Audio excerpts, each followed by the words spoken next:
Hi, ഇന്ന് നമുക്ക് ഇങ്ങനെയുള്ള ബ്രേസ്ലെറ്റുകൾ എങ്ങനെയാണ് ഉണ്ടാക്കുന്നതെന്ന് നോക്കിയാലോ. ഇതിന് വേണ്ടിയിട്ട് ഞാൻ എടുത്തിരിക്കുന്ന വൈറ്റ് കളറ് മുത്താണ്. നിങ്ങൾക്ക് ഏത് കളർ വേണമെങ്കിലും ചൂസ് ചെയ്യാം. പിന്നെ വേണ്ടത് ഇതിലേക്ക് നമുക്ക് വേണ്ട കൊളുത്തുകളാണ്.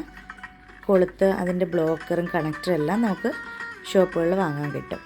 പിന്നെ സ്ട്രോങ് ആയിട്ടുള്ള ഒരു ഇലാസ്റ്റിക് ത്രെഡാണ് ഞാൻ എടുത്തിരിക്കുന്നത്. ഈ ഇലാസ്റ്റിക് ത്രെഡ് രണ്ടായിട്ട് മടക്കി അതിൻ്റെ ഓപ്പൺ എൻഡ് അല്ലാത്ത അതർ എൻഡ് നമുക്ക് നന്നായിട്ടൊന്ന് ടൈ ചെയ്യണം.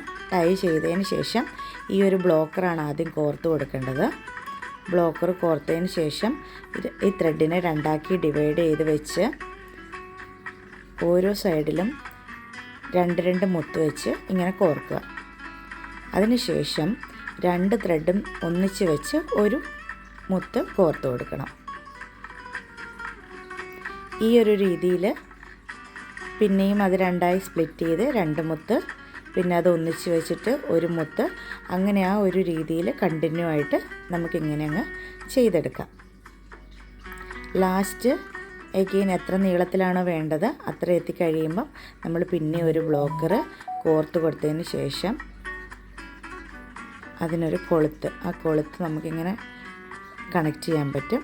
ഇങ്ങനെ കണക്ട് ചെയ്ത് കഴിയുമ്പം നമുക്ക് നല്ല ഒരു ബ്രേസ്ലെറ്റ് കിട്ടും.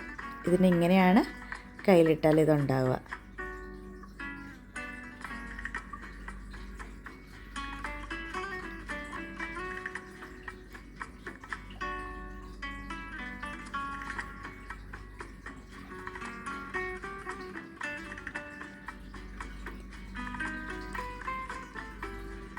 ഇതാണ് ഇതിൻ്റെ ഒരു ഫൈനൽ ലുക്ക് എന്ന് പറഞ്ഞാൽ. ഞാൻ റെഡ് കളർ ഉപയോഗിച്ചിട്ടും അങ്ങനെ ഒരെണ്ണം ചെയ്ത് നോക്കിയിട്ടുണ്ട്. സെയിം വേയിൽ തന്നെയാണ് റെഡ് കളർ ഉപയോഗിച്ചും ചെയ്തിരിക്കുന്നത്.